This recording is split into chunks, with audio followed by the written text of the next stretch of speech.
Arne, it's great to be able to sit and talk with you. What a start to the season it's been.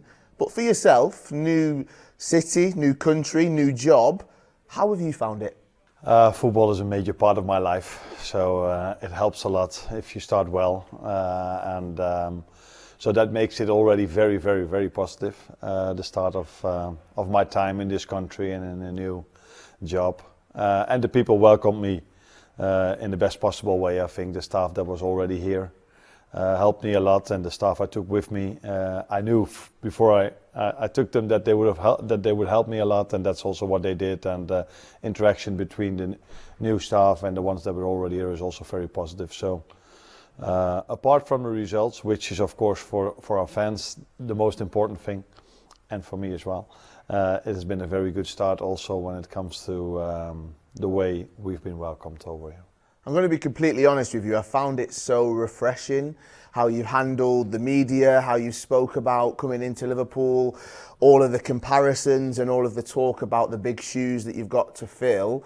I found it really refreshing the way you've just been completely honest about it all. Before you arrived, did you expect the amount of talk that you've actually had to do about it? No. I was used at my former club that there were a lot of press conferences.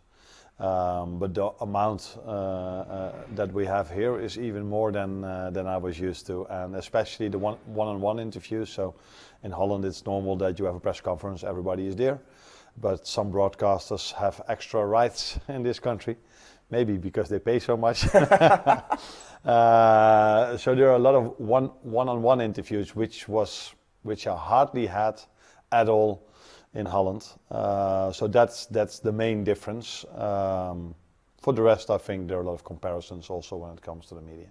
When it comes to English football, has it lived up to the expectations that you had about it? Of course, you would have watched so much of it, you'll always hear and see it from wherever you are in the world, but now you're in the middle of it.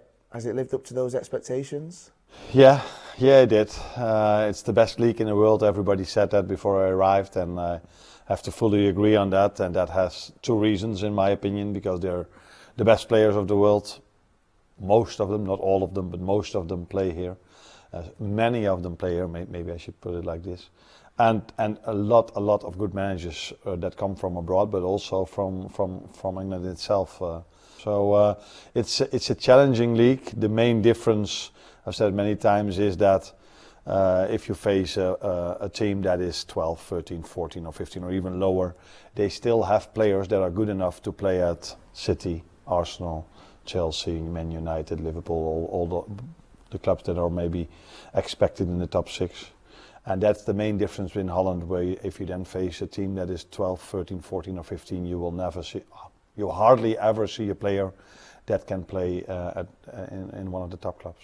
So interesting that you say that, because it presents, I guess, new challenges for yourself, that your mental capacity every single week going into every single game, the build-up has got to be 100%. You've got to make sure that that focus is there. You can't let anything slip. For you as a head coach, as a manager, does that add extra pressure? No, not at all, because I think I did the same when I was at my former clubs, where you maybe felt, okay, we are good enough to win this game if I do maybe 10 or 15% less.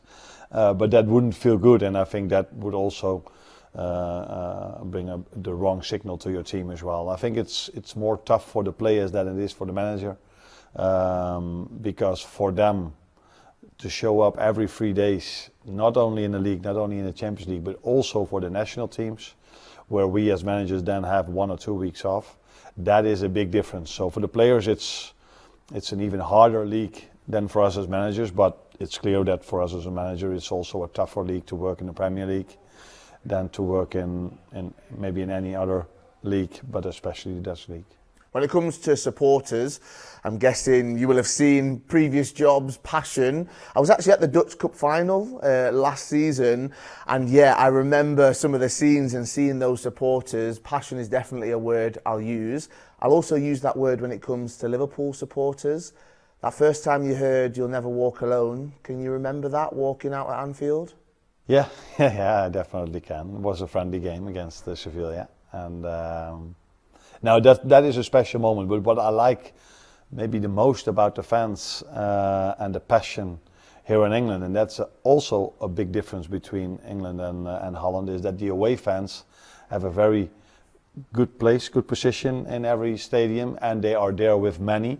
Where in Holland it's always a struggle that, can the away fans even be there? So if the biggest game of the season, which is Feyenoord-Ajax, is played without away fans because it's the police simply says it's not possible anymore. So I like that a lot, the respect there is if we go to Arsenal or if Chelsea comes to us. There's never any problems between the fans, and that is something that is really special for England, I think, and that makes games also very nice and interesting to watch, because you hear both fans, mostly the home fans a bit more, but that makes it really interesting and nice to work in this league as well. And being here in Liverpool, I mean, a football mad city, you can say that. The rivalry literally splits families between the two clubs. When you've been out and about around Liverpool, have you had any encounters with any supporters? They're definitely not afraid to let you know how they feel. They're all positive at the minute, but when you're going out to the shops to get the essentials, do you see any Liverpool supporters? I don't go a lot to shops, and if I need something, I try to order it instead of going somewhere. But of course, I do certain things, so you meet the fans as well. Yeah, they're at this moment they are in a positive place, in a good place, which is normal. We do quite well in the season till now. But I think one of the best things about Liverpool supporters is even if we might have a situation where we don't get the results in, they still support us, and that's what makes these supporters special. And I've experienced the same with the Feyenoord fans, who were. I wouldn't say most of the time, but a lot of times in a difficult place compared to other teams in the league. But they were always there for the team, and that's also what is here at Liverpool. But hopefully we can keep this momentum going for as long as possible, and we don't have to wait to see if they still support us if the results are not that well. But we're 100% sure they will if it might happen. How do you get away from it all? From thinking about football, from thinking about tactics, formations, the opposition. I've been told you play padel sometimes? Yeah, I do. and for that hour or 1.5 hours, you don't think about formations or football. But the good thing of our lives, of my life, is that I can think about my work, and I am very passionate about my work. If I wouldn't be a manager and I would have been a fan, I would have watched just as much football as I do now. So it's. I'm in a good place. You don't have to feel sorry for me. I like what I do, and if I can watch a game of football, especially if it's live, if you don't know the results yet, it's always very nice to watch a game. So to spend my time watching football doesn't feel like I'm working, let's put it that way. Were you like that as a player as well? Did you just love football? Very early on, did you know that this was something you were so passionate about and you wanted it to be a job forever, not just your playing career? Yeah, I think there are two types of football players. One type is that they play football but they don't look any game at all.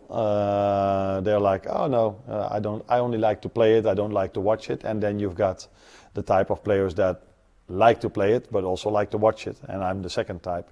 So even when I played, every evening when there was football, and back when I played, it wasn't as much as now, because now almost every evening you can watch a game. But the amount of games I watched in my life is, that would be a lot. Yeah. Was there a moment when you were playing, maybe coming towards the end of your playing career, where there was a decision made that this was the route you wanted to now take, moving into coaching and management? Yeah, definitely. I think I've made that choice already a few years before. It was the end of my career, so the last step I made, I went back to my first club, my childhood club, if you want to call it like this, and we made an agreement on the fact that if I would quit my career, I could immediately go into coaching. So that was that last step I made was also already thinking about the future and what I wanted to do after I quit playing football. So, but players that have played with me would probably tell you, already when he was 22, 23, we would expect him to become a manager, because he was not only talking about football a lot, but also about tactics a lot. Over the years, what managers have you looked up to? What managers have you worked with that you thought, I like the way they do things, or I like the way they do things and I don't want to do that though, I want to do it my own way? Which managers have you looked at over the years? You pick up certain things from the managers you've worked with as a player and later on as an assistant manager, because you learn on a daily basis. People think you learn at courses where you learn a bit, but I think I learned most on a daily basis. How do certain managers react on certain situations? What is their playing style? I learned a lot when I played myself. Which ball did I like my teammate to play? Which ball I didn't like my teammate to play? I needed my teammates to get a bit of quality into my own game. And I think that helps now being a manager, because you think more about the game and about your teammates than if you're just simply that good that if they give you the ball, you can do something special with it yourself. I couldn't do that at all. I always had to pass, so I needed players to see me, to give me the ball. And I needed my teammates to make deep runs or other things so I could deliver the ball. And then, of course, I come from an era. I don't come from an era, but the era I watched a lot of football was, of course, the era where we first had Guardiola with Mourinho in Madrid and Barcelona, and then afterwards we saw Liverpool and with Jurgen Klopp and Pep Guardiola. So that rivalry brought the best out of both clubs, out of both managers, and it was always interesting to see where they came up with. You just mentioned one name there, Pep Guardiola. Just a quick one on him. Obviously, the recent announcement around his contract extension at Manchester City. It means that over the next couple of years, you can have some battles with them, some challenges. Is that why you're here? You want to face the biggest and the best teams, and you want to really challenge yourself and relish it?